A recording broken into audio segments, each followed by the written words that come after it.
Хей-хо, мои друзья, я Дима Баш, это блог Speak to Bash, и сегодня у меня очень офигенный гость, музыкант с мировым именем. И прежде чем начать, ты обязательно подпишись на канал и поставь лайк. И кто же у меня сегодня?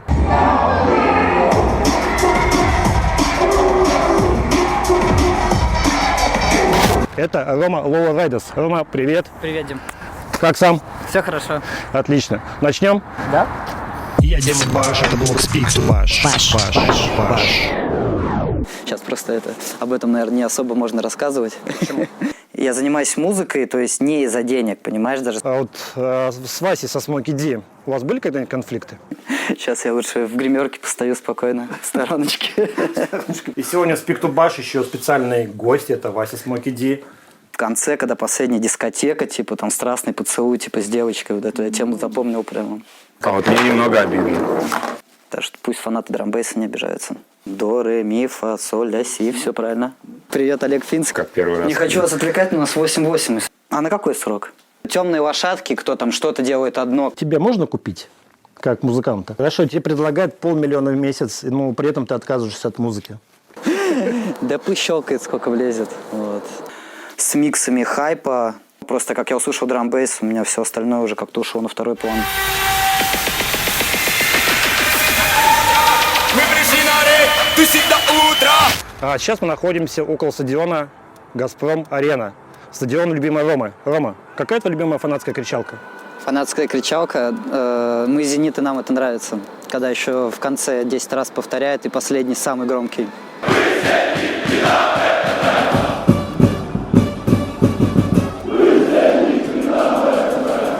Можешь покричать?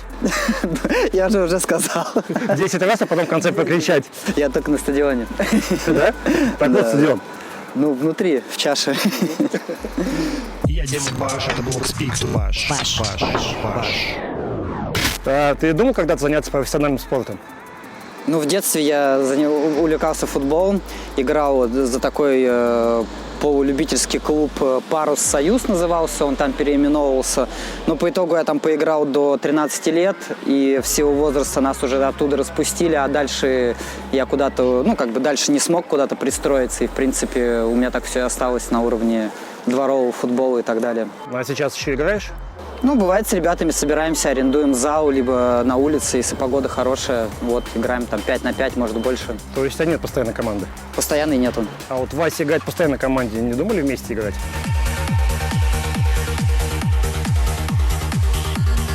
Да можно, в принципе, если будут предложения. То есть если позовут, ты пойдешь? Ну, отказываться точно не буду. Понятно. А твое место на поле? Когда я вот играл в команде, я был левым полузащитником, вот, а так, в принципе, я люблю больше атакующий футбол, чтобы там голы позабивать, на острие что-нибудь сделать. Ну, у тебя больше получается отнимать, чем забивать. Не, наоборот, больше, да, в нападении играю. Давай сделаем так, смотри, сейчас возьмем, типа, здесь мяч, попробуй забей мне. Я буду на Смотри, хоп, уже между ног. Уже, да? Я Дима Баш, это блог Speak to Bash. Баш. Вот ты говорил про бег. Ты хорошо бегаешь? Какая у тебя средняя крейсерская скорость? Я бегаю второй год. Вот, в 2020 году, когда началась пандемия, я как раз начал работать удаленно. Вот, все закрывалось, и вот решил начать бегать. Вот, я бегал, в принципе, без часов, там, без пульса, просто бежал. Как чувствуешь. Вот, но за год я уже получил много информации, все-таки, приобрел там часы. Вот, лучше, конечно, бегать по пульсу. И как-то для меня средний такой темп примерно 6 минут за километр. В принципе, такой комфортный, чтобы отдышки не было, и так более-менее комфортно можно было пробежать там от 5 до 8 километров примерно за один раз. А в городских марафонах не участвовал? Один раз только вот участвовал на Дворцовой, бегали по центру города. Там было 5 километров, это у меня так первый мой был. Медальку дали? Да, медаль дали, пробежал, неплохой результат был, что-то в первые 50 человек вошел, там из более 3000. Вот. Какой ты молодец. Ты часто ходишь на футбол, у тебя есть абонемент на этот замечательный стадион. Скажи, вот ты на «Вираже»? Да, я хожу, посещаю «Вираж». Команды! Зенит! Санкт-Петербург! Как ты туда попал? Ну, я начал на футбол ходить с 2000 года на Петровский. Сначала как бы ходил с отцом, но он у меня так не любитель футбола. Поэтому мы начали с одноклассниками уже сами оккупировать 13-14 сектор. Впоследствии вот вступили в Невский фронт. Даже у меня дома где-то такая ксива есть, там Невский фронт. Вот. И за счет этого покупали абонементы на 13-14 сектор. Вот, ну, замечу, что у меня был большой промежуток, когда началась гастрольная деятельность. Я более увлекся музыкой. Я стал меньше как бы ходить на стадион, ездить на выезды. Вот, и выездов у меня как бы не так много, там меньше 10. Вот. Но тем не менее, в общем, раньше я этим активно всем промышлял, занимался. Вот, и впоследствии этого просто у меня не было никаких проблем, имея такой бэкграунд, приобрести абонемент на «Вираж». Я прошел небольшое собеседование, плюс у меня много друзей по-прежнему посещает сектор. Вот, и мы вместе ходим, поддерживаем любимый клуб. Собеседование, какие были вопросы? Ну, у меня как бы все просто было. Меня спросили, кого я знаю, и привет, Олег Финский. Я сказал, что мы знакомы с Олегом Финским, и вот у меня друзья ходят, ну, это школьные мои, как бы, всем тоже огромный привет. И все, как бы, чувак посмеялся, говорит, я тоже знаю Финского, и собственно, просто... С Финским ходил хоть раз на «Вираж»? Слушай, с Финским нет, мы на стадион, он сейчас сектор не посещает по своим каким-то мировоззрениям, вот, ну, познакомились мы с Олегом в клубной культуре больше. Это мальчик там офнайт, короче. И потом я узнал, что вот он тоже увлекается как бы фанатским движем, ультрас и так далее. Хорошо. Расскажи про выезды. Куда ты ездил и что там было? Были какие-нибудь такие фанатские замесы? Ну да, была одна стычка. Я ездил в Раменское на «Сатурн», на «Шинник», когда он еще играл в высшей лиге в Ярославль. И несколько раз в Москву. То есть у меня все такие, большинство выездов были в Москву. Там «Спартак», ЦСКА, там... «Локомотив» и так далее. Вот. Но интересный был выезд самый первый в Раменское, то есть мне было 16 лет, естественно, родители меня никуда не отпускали, ну вот, а все друзья поехали, и я купил билеты, приехал на вокзал, позвонил родителям, говорил, ну, сказал, что извините, типа, но я еду на выезд, типа, не обижайтесь сильно. А сколько тебе лет было? 16. Вот, и все, у нас был билет на плацкарт до Москвы. Вот, мы приезжаем рано утром в Москву, то есть мы ночью ехали. Вот, и до Раменского там надо было 2 или 3 часа еще ехать на электричке. В общем, мы сразу перекусили, поехали до Раменского, чтобы купить билеты на стадион. В общем, вышли со станции, идем уже по Раменскому. У нас там компания, человек, наверное, 10 была. Впереди была такая арка, и оттуда просто вылетает человек, наверное, 30 или 40, которые, я не помню, что заряжали, но какой-то был заряд. И из-за того, что было шоковое состояние, мы маленькие, то есть таких, ну, ситуаций еще не встречали, мы просто все в рассыпную по 2-3 человека в разные стороны разбежались по Раменскому. Потом, ну, тогда уже были мобильные телефоны старые, созвонились, состыковались у одного бара, где были еще другие фанаты «Зенита», и уже благополучно добрались до стадиона и купили билеты. Ну, все. Посетили матч, как бы, и, слава богу, без приключений доехали до дома, до Питера. А вообще участвовал в каких-нибудь фанатских разборках, драках? Ну, бывали моменты как-то раньше, когда мы этим плотно увлекались. То есть мы постоянно, то есть куда-то пытались в какие-то банды вписаться и так далее. Ну, это длилось, наверное, несколько лет. Вот. Ну, всякие такие стычки были, то есть сейчас просто об этом, наверное, не особо можно рассказывать. Почему? Нет, ну просто были стандартные как бы стычки там у юбилейного. Ну, как бы я не такой как бы большого телосложения, у нас это больше было такое там типа побегать. Вот, прям как-то, я не вспомню, что прям такие жесткие типа драки были, в основном такая массовая движуха, вот, но было интересно, весело, то есть как бы есть о чем вспомнить. Скажи, ты сам по себе по жизни боец? Ну, я сейчас пытаюсь над этим работать, но, конечно, я больше конфликтный человек, чем более спокойный. То есть, как бы, раньше меня на конфликт можно было по щелчку пальца вывести. Сейчас я, конечно, стараюсь над этим работать с каждым годом. Нет, уже больше не... Через сколько пощелкать? Нет, щелкать не обязательно, это так просто фраза, но я на самом деле сейчас стараюсь просто понапрасну свои нервы на всякие такие ситуации не тратить. Ну, сами понимаем, все проблемы у нас идут от нашего стресса и так далее, поэтому берегите сознание. Скажи, вот команда «Зенит», кто твой любимый игрок за все время существования? Сколько ты лет болеешь? Ну, вообще, я думаю, что самый приятный и по сей день остается это Саша Киржаков. Я вас очень сильно люблю. «Зенит» чемпион, ребят. Который сейчас еще занимает пост главного тренера команды Нижний Новгород. И я смотрю, как он, ну, как команда с ним преобразовалась. И даже имея такой, ну, довольно, как сказать, недорогой состав, ребята показывают неплохой футбол, за что Саше огромное уважение, респект. А современный состав кого ты выделишь? Современного состава. Ну, мне на самом деле очень нравится Ярослав Ракицкий.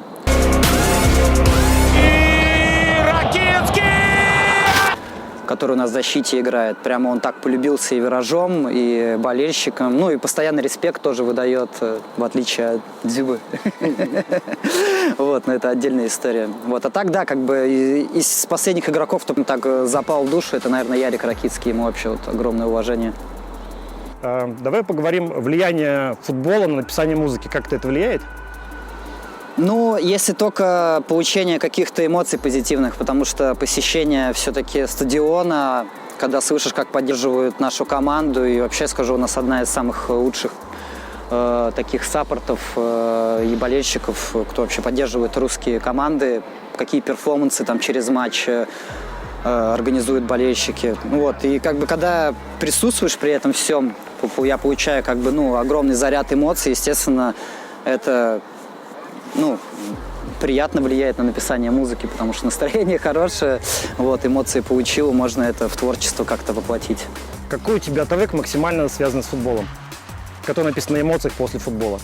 Какой трек максимально? Слушай, ну я так даже не вспомню, наверное. Больше какое-то свое впечатление оставили, наверное, какие-то другие жизненные моменты, с помощью которых там были написаны треки. Ну, футбол — это просто для меня как бы часть жизни, но я не пересекаюсь все равно как бы музыку и футбол. Это разные стихии, как бы, от которых получаешь разный поток эмоций. Вот, поэтому, ну, треков конкретно никаких после футбола я не помню, чтобы у меня было так написано. Но все равно это благоприятно влияет на написание музыки в любом случае. Если тебе предложил футбольный клуб «Зенит» поработать с их саунд-дизайнером, ты бы пошел работать? Саунд-дизайнером. Писать музыку для клубных роликов. Я понял. Ну, если бы у меня прямо был такой опыт... Сейчас прям, вот тебе вот завтра звонок поступает. Ну, не, я бы, наверное, отказался. У меня больше опыт написания музыки больше в стиле драм-н-бейс, типа джангл. Any jungling guy? Есть новый джангл, чувак. То есть именно охватываю эту культуру. Я просто не пробовал писать какие-то другие жанры музыки. Конечно, ну, я думал над этим, вот, но пока еще не пробовал. Ну, ты же понимаешь, что такое предложение может поступить раз в жизни. Ну, наверное, я бы все-таки попросил бы время подумать, все бы взвесил, потому что сейчас ты мне как бы задаешь этот вопрос. Я могу сказать «да», но надо более взвешенный ответ, потому что это в принципе, возможное, ну, не то, что возможное предложение, все равно любые, как бы, предложения, связанные с музыкой, я рассматриваю и уже понимаю, смогу ли это сделать или нет. Просто неохота, знаешь, по итогу подвести людей, когда я буду заведомо знать, что я не смогу это сделать.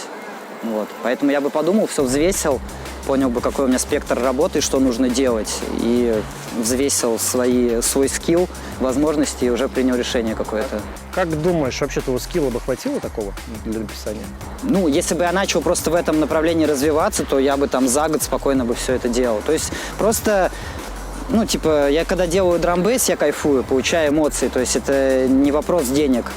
Даже спустя там почти 15 лет вопрос денег все равно не стоит. Как бы хотелось бы, чтобы это уже переросло во что-то большее, но все равно пока это типа инструмент получения положительных эмоций. И типа инструмент, с помощью которого я могу дать людям какие-то эмоции, типа, которые после прослушивания треков, миксов, там, ну, я получаю же фидбэк какой-то от людей после вечеринок или релизов. Вот, и это тоже немного заряжает. Вот. Ты считаешь себя фанатом «Зенита»? Да. Вот прям фанат-фанат. Да, конечно. Ну, если бы я не был бы фанатом, я бы не посещал бы «Вираж», наверное. А на «Вираж» только преданные поклонники и фанаты могут прийти. Ну, так как мы затронули тему фанатства, давай поговорим о фанатках твоего творчества. У тебя их много? Ну, не сказать, что много, но есть люди, да, кто пишет постоянно, вот, как-то поддерживает. Есть кто хейтит. Больше положительно пишут или отрицательно? Больше положительного. А как думаешь, у тебя есть фанаты в Западе? Да, конечно. Тоже пишут? Ну, на Facebook, да, часто пишут люди. Ну, не так много, конечно, как русская аудитория. Но тоже периодически люди там могут с Аргентины, откуда там с Бразилии ребята писали тоже. Что пишут обычно? Ну, типа, понравился какой-то трек, например, там из релиза, вот там, например, выходит трек какой-то, могут какие-то люди в личку написать, либо там у себя где-то отметить там сторис, либо на стене пост сделать какой-то с поддержкой. Вот. Это радует. Хорошо. А фанатки пишут? Фанатки, бывает, да, пишут. Ну, прям в личку так. Ну, в директ, да, могут написать. Отвечаешь? Ну, да. То есть Рома у нас отвечает на все вопросы фанатов и фанаток. Так что, если у вас есть вопросы к нему, пишите в личку, он на все ответит. Он только что сказал. Да? А с хейтерами тоже отвечаешь? Борюсь с этим, чтобы не отвечать, но, да, отвечаю. Падки на выпады, к сожалению. Вот, надо над этим работать, потому что хейтеры только этого и ждут, чтобы им ответили, как говорится. Вот, но на самом деле делать этого не нужно, чтобы не опускаться до их уровня. Сколько раз нужно хейтеру щелкнуть, чтобы ты завелся? Да пусть щелкает, сколько влезет. Вот. Сейчас мы будем стойки к этому. А, вообще, как ты реагируешь на неформальное общение с поклонниками, ну, вот вживую? Да вживую обычно, на самом деле, даже были ситуации, когда кто-то хейтил в сети, потом, когда человека встречаешь вживую, ну, то есть не происходит того же, что человек писал в сети. То есть обычно это типа, ну, либо какую-то ситуацию эту на спокойных тонах все обсуждают, и вопрос закрывается, либо человек просто переобувается и говорит: да, я на самом деле твой поклонник, и мне все нравится, просто решил привлечь твое внимание. Бывало и такое. Да? Прям на вечеринках подходили, так и говорили? Ну, сначала, был, это на самом деле был прямо один такой случай, когда чувак, да, один что-то писал, вот, ну, я потом ему просто в личку написал, что если ты хочешь что-то обсудить, можешь ко мне на тусе подойти. И он подошел, на самом деле просто респектнул. И, ну, сказал еще пару моментов, над которыми стоит поработать, но по факту как такового негатива не было вживую. Я Дима Баш, это Blogspeak. Баш. Слушай, Ром, как ты считаешь, спорт сила, драм могила? Ну, смотря как к этому всему относиться, как бы. Можно и от спорта, как говорится, угодить в могилу. Вот. Главное во всем и подключать голову. Голову? Да. А ты часто включаешь голову? Ну, после 30 лет стало намного чаще. Хорошо, давай поговорим про вечеринки. Вот пати закончился, тебе часто предлагают после пати затусить? Да, конечно. Почти после каждой вечеринки. Часто ездишь? Нет. А когда ездишь, чем там все заканчивается? Разным. Например? Да как бы чем обычные вечеринки заканчиваются? Все сидят, общаются, выпивают, что-то еще делают. Вот. Либо домой уезжают, либо продолжают. Все по-разному. Вот. Ну, в основном итог один. Вот смотрю, мы идем мимо такой стены замечательной. Да. Санкт-Петербург, питерские волки. Вот скажи, а тебе никогда не хотелось сделать татуху зенитовскую?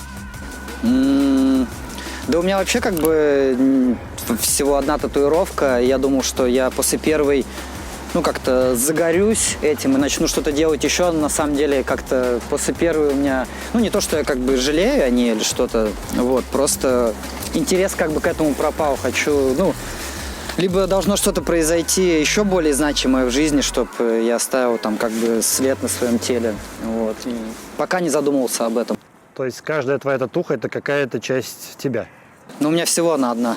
Знаешь, какая часть тебя есть, да? Ну да, да. Понятненько. Скажи, а вот с Васей, со Смоки Ди, у вас были когда-нибудь конфликты? С Васей, ну, конечно. Он же как бы, один из моих лучших друзей. А лучшие друзья всегда ссорятся, конфликтуют, о чем-то спорят. Ну, желая как бы лучшего для своего друга, но иногда бывает наоборот в этих спорах. Время идет, коллектив крепнет. Угу. Что это значит? Это какие-то фанатские штуки или... Ну да, это группировки команды «Зенит» составили свои логотипы. Вот. Самые значимые такие группировки, которые до сих пор посещают сектор, вот, участвуют в активной фанатской деятельности клуба «Зенит».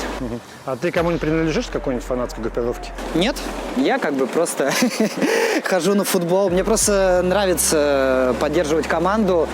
И мои как бы, ну, школьные друзья все до сих пор ходят. То есть, как я и сказал ранее, я с 2000 года уже начал ходить на стадион. поэтому это неотъемлемая часть моей жизни. Вот. Но в чем-то участвовать никакого желания нет, просто нравится поддерживать любимый клуб. Ну и у нас самый классный стадион в России. В любое время года можно прийти в футболочке, постоять, посмотреть отличную игру «Зенита», вот, кайфануть эти несколько часов. Я Дима Баш, это Блокспик. Баш. А сейчас мы идем в магазин «Правый берег». Рома, куда мы идем? Магазин «Правый берег» на Литейном.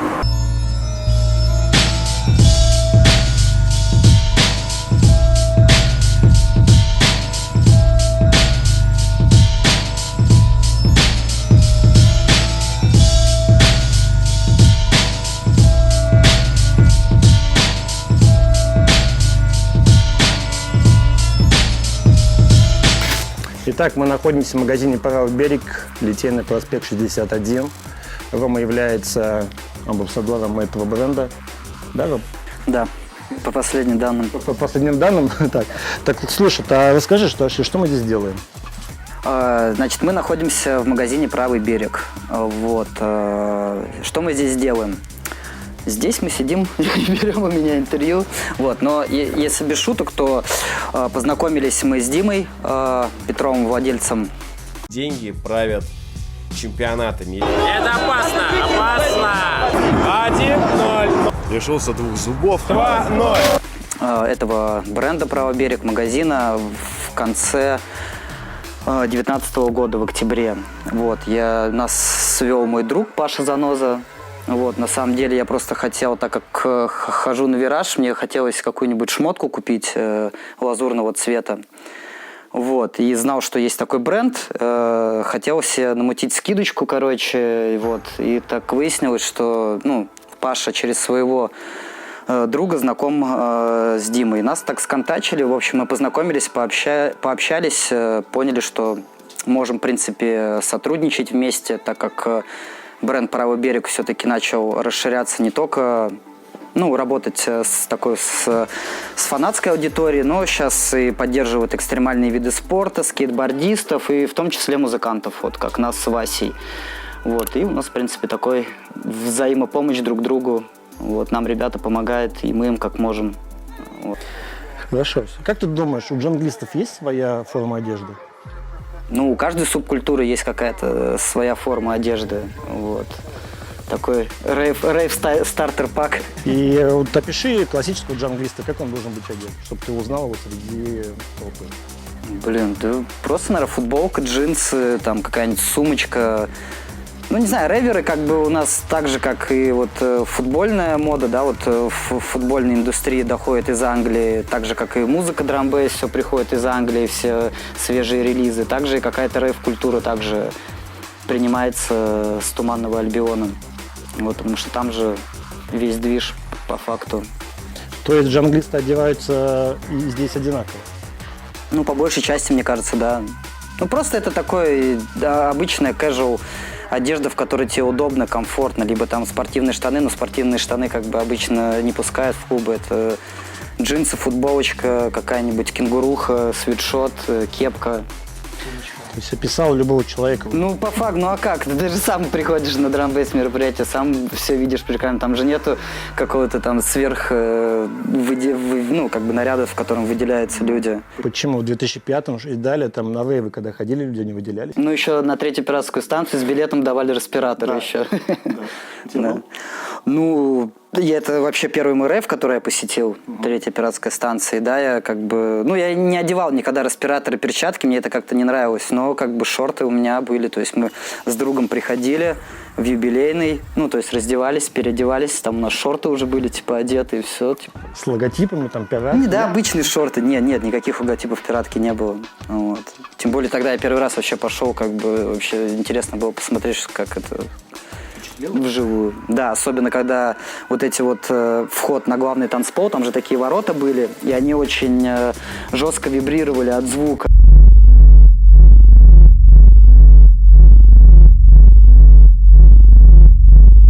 И ты когда к ним подходишь, да, там идут вот этот треск, дрежет, ты просто, а еще же ты не знаешь, чего там видеть, и там просто через эти ворота проходишь, там вот это хоккейное поле заполнено людьми полностью, то есть свет, звук, это так не передать словами, круто было. А кто тогда был? Третья пиратская станция. Давай вспомним, кто там был. Мне почему-то больше запомнился ВДБ, который был через месяц. Мне что-то так понравилась пиратская станция. И я купил на World of Drum Bass, который был в феврале, билет. И вот и там уже был, как раз Вася в интервью рассказывал, Армани, Крейс. Это World Drum Bass в 2006 году.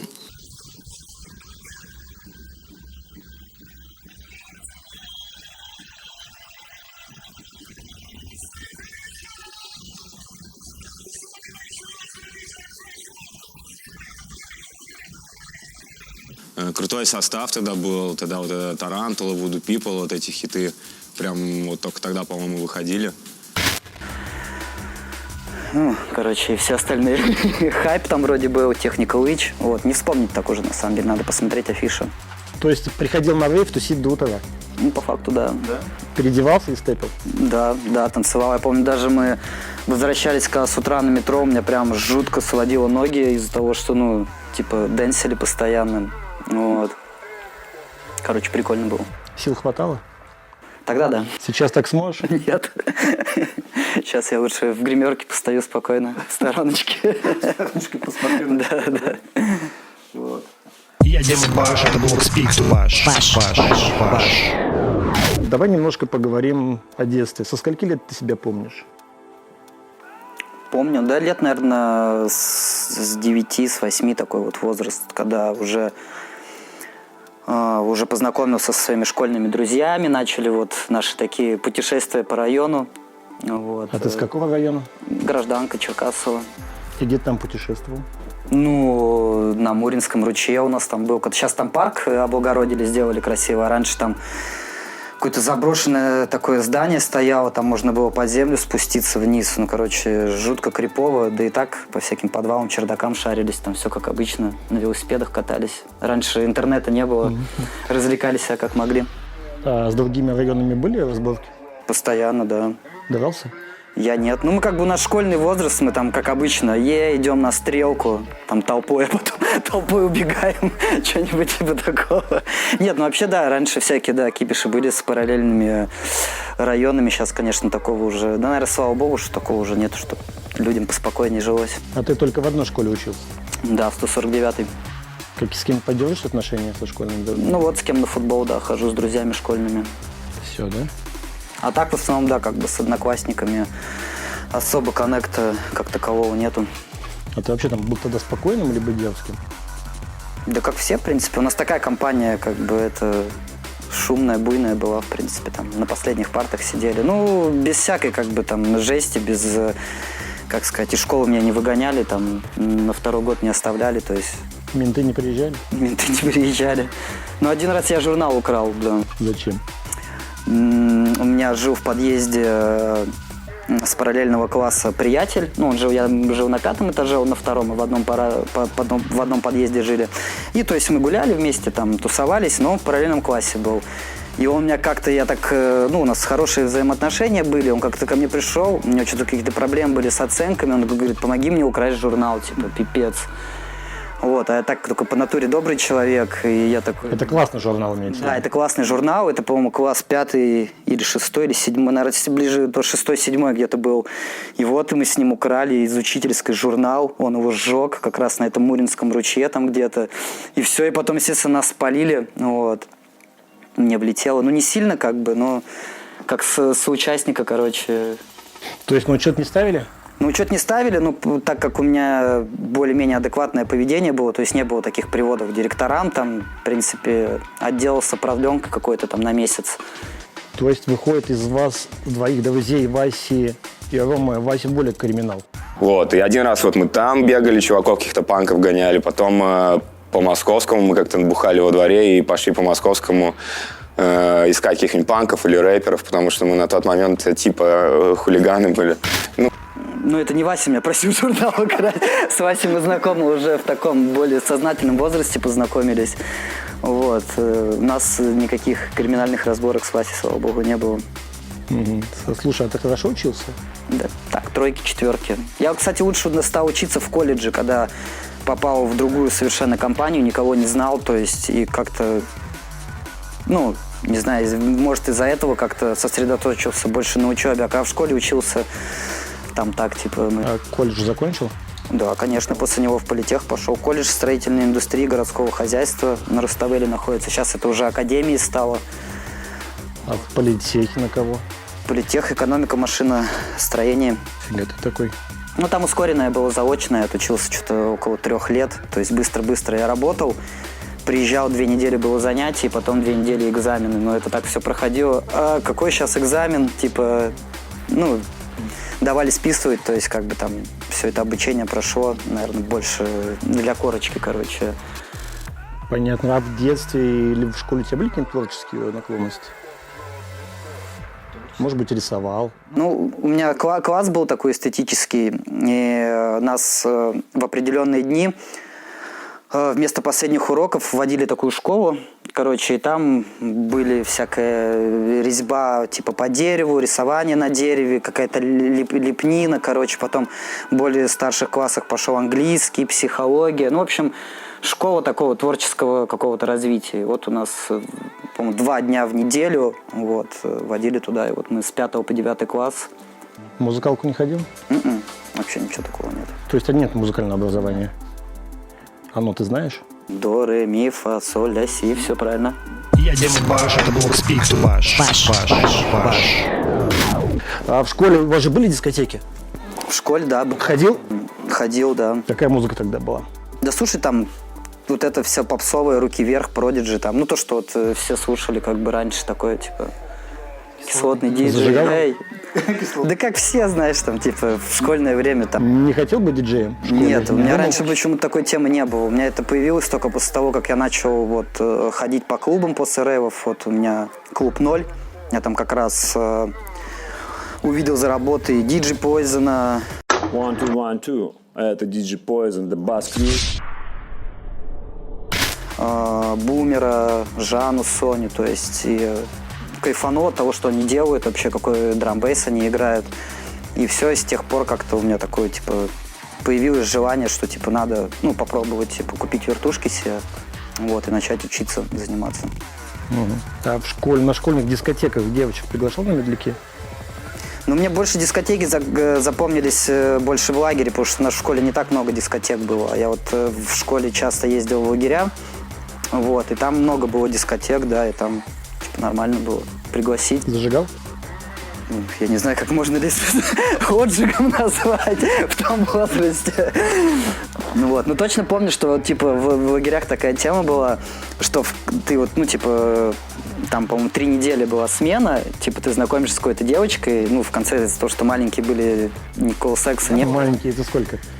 Ну, там школьный возраст был, вот, и там, типа, была такая тема прикольная, типа, ну, типа, в конце, когда последняя дискотека, типа, там, страстный поцелуй, типа, с девочкой, вот эту я тему запомнил прямо.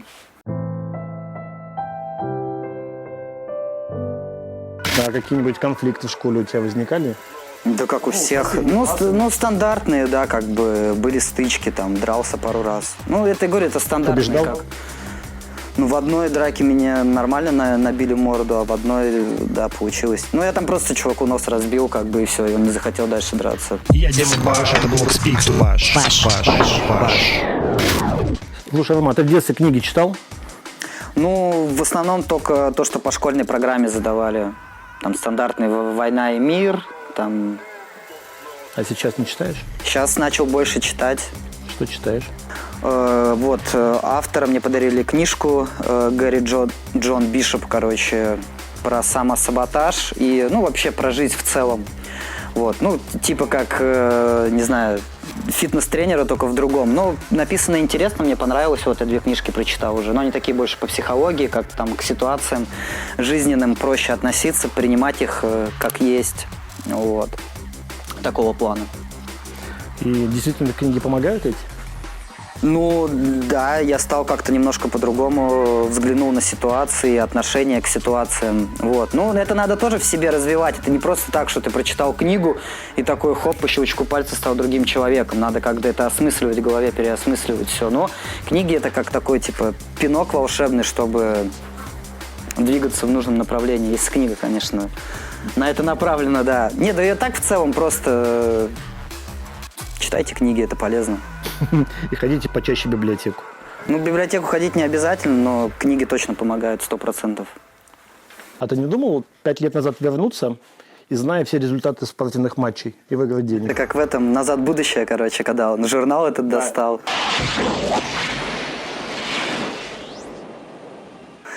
Не, ну, конечно, все хотят обогатиться так или иначе, потому что деньги сейчас занимают неотъемлемую часть нашей жизни. Без них, ну, жизнь тяжело. Вот, поэтому, конечно, если бы представилась какая-то любая возможность заработать нормально денег, я бы ей воспользовался.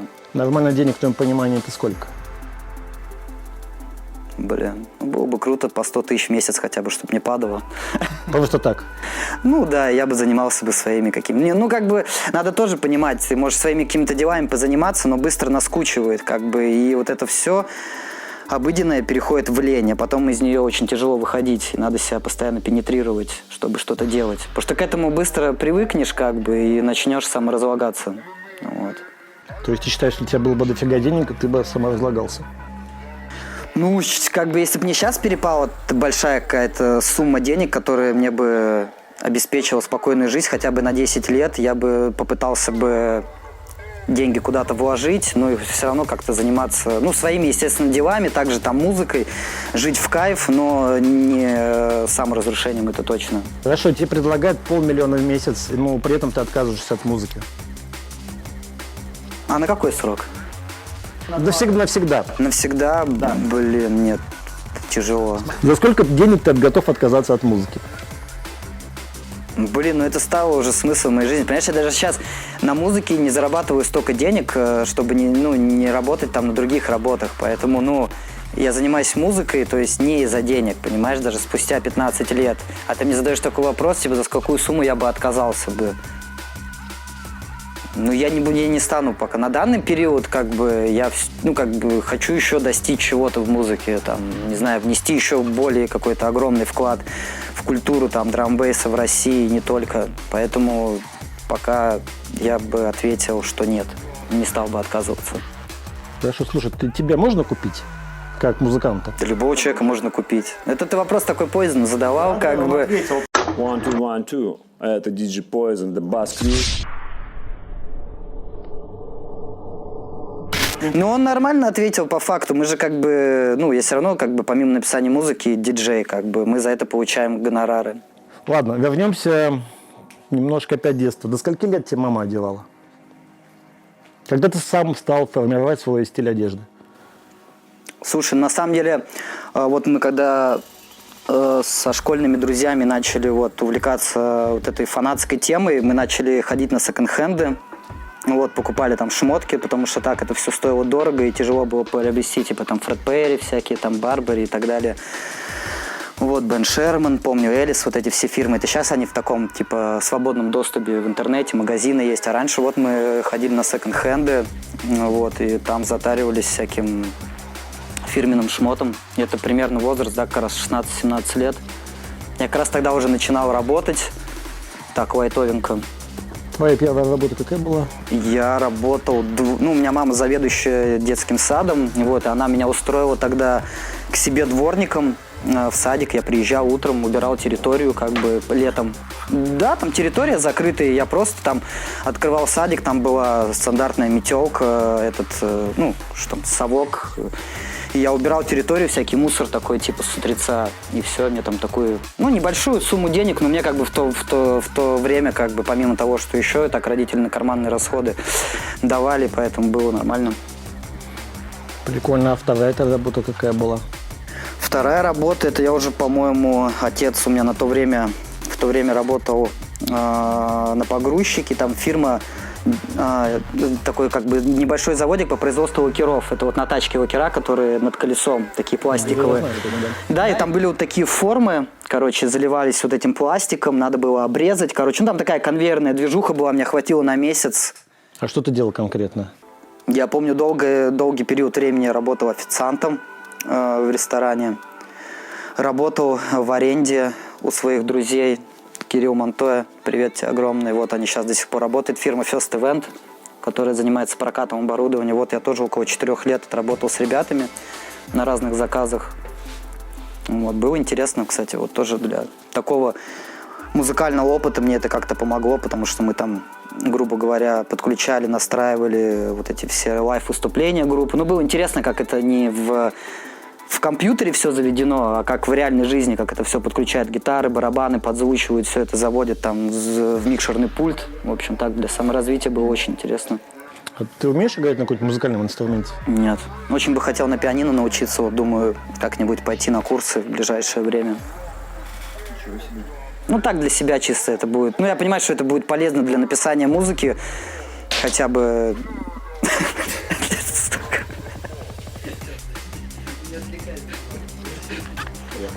Ты когда был в юношеском возрасте, придерживался какой-нибудь субкультуры?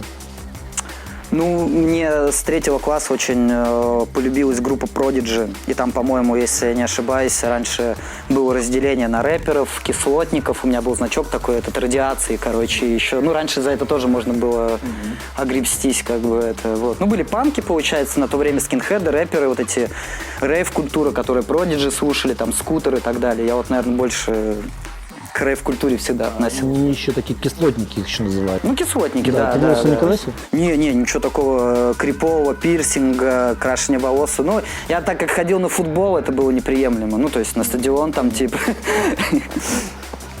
Ну, кстати, видишь, там тоже была своя субкультура, более такая, типа, футбольная. То есть мне как бы и музыка нравилась, и в то же время нравилось то, что вот мы там ходили на стадион, вся вот эта вот около футбольная история, то есть увлекала как-то. Может, даже как бы несколько субкультур я затронул. Какую тогда музыку слушал? Ну вот, Prodigy. Потом, помню, был прям период, я очень кайфанул от Король и Шут.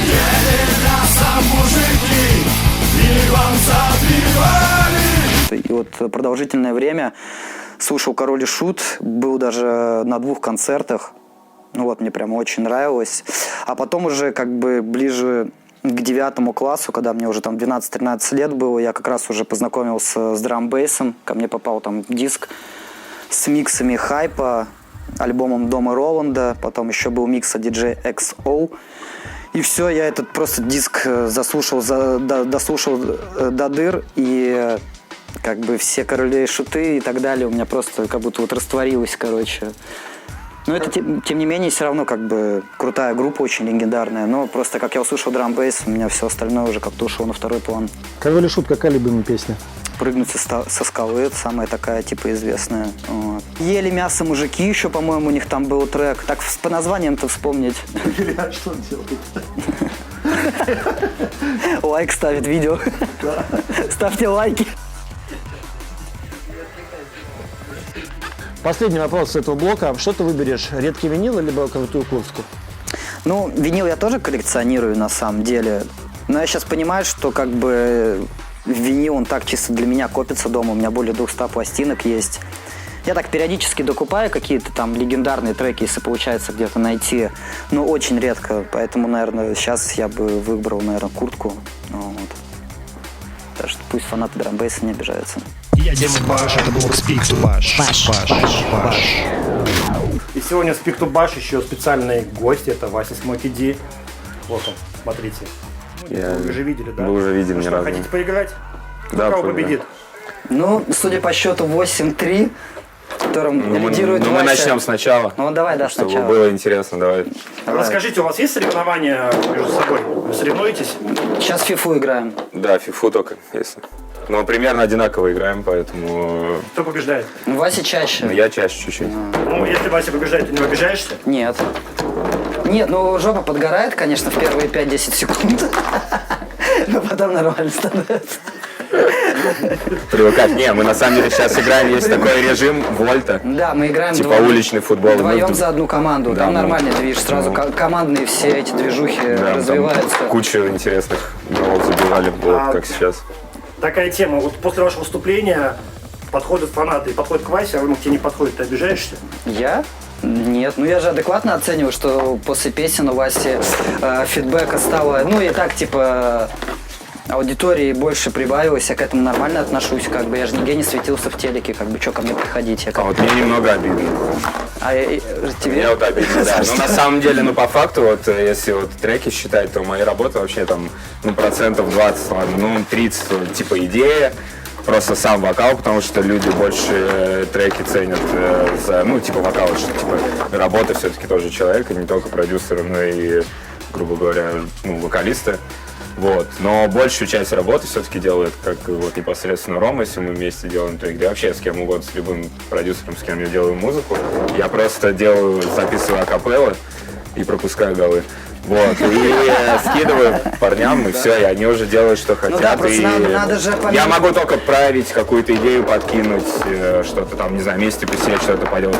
С Ромой мы вот, по сути, мастер церемонии, и там вот рейд, например, мы просто посидели, накидали так, и все, и бац, и понеслась, короче. Ну и Рома все идеально Ну а фанатов доделал. больше у тебя? Ну, это же как у всех Да, это вокалистов. общее, я их рассчитываю на общее, во всех сторисах, где мы, ну, Да. стараюсь во всех Васе, отмечать кстати, друг респект, друга. да, где меня не отмечают, Вася постоянно мою отметочку Да, ставит. и вот За это вот, ему кстати, вот респект это огромный. мне и обидно, что типа все почему-то Смоки Ди, хотя трек-то там видно, что Low Riders и Смоки. Так это все из-за вокалистов, это то же самое, как Да. и рэперы, как бы к этому надо нормально относиться. Ну, в рэпе, да, Просто естественно, есть как это, темные лошадки, кто там что-то делает одно, как бы. Вася больше на сцене работает, как бы образ свой Ну прокачивает. да, для культуры делал Да, всё я-то равно просто музыкант. молча играю, как бы особо ничего не делаю, да и мне как бы это не особо это и надо, как бы, У блин. нас особо не играл. Бля, 7-5 нормально. Ну, 7-5 Были это... такие ситуации, правильно, что смотрите, вот, например, Васю зовут куда тусить, а Рома тебя нет. Пойдем потусим, а Рому не бери. Рому так и не бери. Были такие ситуации? Нет, ну сейчас Постоянно. из-за того, что нет, сейчас как бы последние года 3, как бы, ну как после песен, как бы, естественно, Васю чаще бывает приглашают одного. Я к этому тоже уже нормально отношусь. Вот. Но все-таки, если мы куда-то едем, то чаще, конечно, вдвоем, ну и касаемо меня. Один я редко куда-то езжу, как бы, ну, это правда очень редко бывает. В основном, конечно, мы вдвоем ездим с Васей. Ну, это самое, да, это в идеале, короче. Ну, а меня одного, ну, потому что, да даже не только песни, я же еще и раньше так ездил в некоторые города. Да. И там больше, типа, из-за того, что MC, а MC нигде никаких нету, ну, вот поэтому проще привезти MC и вместе с местными диджеями предоставить. Ну, да, А то есть когда нас Вася хотят один- обоих, это уже хотят целый наш вот этот проект, полное шоу, как вот мы делаем. Ну, разносим, как говорится, каждый сет. Ну, Можно сказать, что у вас совместный сет — это шоу. тандем, да. Ну да, ну это тот тандем, который уже сложился годами, мы друг друга понимаем, знаем, что к чему, мы никогда не готовимся и все равно разносим, как первый раз. Не хочу вас отвлекать, но у нас 8-8, если Да, что. у нас уже- Решающий. То есть сейчас решающий Так, на, гол, Вась, да? ты сбрасываешь. Да, сейчас решающий гол. Как же песня Вася Церемон, что там на поле воин? Да, на любом поле, да. Да. Не, ну такой человек, это можно, кстати, не то чтобы даже о себе, а о тех людях, кто, ну, несмотря ни на что, все равно двигаются дальше. Вот, если у меня вот не получается много текстов писать, я все равно не забрасываю, я просто ищу момент, когда придет то самое вдохновение, которое меня выведет на новый уровень. Оно придет обязательно, потому что я в это верю. И это знаю, поздравляю. Спасибо. Кто победил? Я, 9-8. 9-8. На щелбан играли? Нет, просто. И такой еще последний вопрос. Когда вы совместно делаете какой-то проект, вы спорите? Нет, ну любой творческий проект, он подразумевает собой споры. Но они не такие, что там, Это не если ты споры. там не сделаешь так, то я там не буду делать. Просто мы что-то обсуждаем, типа как лучше сделать. Но Да, если есть обсуждение, да. Если вокальный трек, я сейчас всегда спрашиваю, что конкретно хочет Вася, какой он хочет трек под референс. Ну, чтобы я понимал, что мне надо под вокал сделать. Ну, мы сейчас обычно, в принципе, в одном ключе делаем последние пару лет, как бы, похожий материал. Поэтому, ну, таких проблем нету. С опытом все приходит, как бы, взаимоотношения, там, связь, типа, и поэтому, ну, все четко. То есть Вася тебе не говорит, какие биты ставить? Нет, ну я же до этого говорю, что я типа спрашиваю, что ты примерно хочешь, типа, и Вася мне либо скидывает референсы треков, типа, чтобы я понимал, что, ну, в какое направление мне двигаться, либо я, например, показываю, у меня вот там есть пару демок таких, Вася говорит, да, подойдет, и все, и, например, я делаю уже более такую рабочую демку, с которой Вася может на студию пойти, а дальше Вася уже на студии работает, я там уже не советчик, ему там у нас Саня есть 1703 студии, кто у Васи уже там с профессиональной точки зрения подсказывает, как ему там голос поставить. Ну, как бы там уже я получаю готовый результат, с которым я уже работаю там. То есть нет ни одной твоей строчки, ни в одном треке Васи? Ну, не, конечно. написано Написание ничего, да? текстов это точно не про меня, как бы, да. Не, есть маленький госпродакшн на моем альбоме, трек, это Sound Murder. Ну, как бы там, по сути, ну, мой трек, Рома его довел до ума, просто Ну, чуть-чуть Вася, да, добавил. там просто накидал как бы это Насколько демочку. шарил, я сделал, короче, и Рома это все Ну, красиво, просто в красивую. на то время, как получилось сделать, как бы сделали Ну, как трек раз в альбом. более-менее зашел, да, тоже прикольно. всё. А Вася хорошо музыку пишет? Да, если Лучше бы я пишет писал. текста. Все, ладно. Ну все, двигаемся дальше. Всё. Я Дима Баш, это Блок Спик. Баш.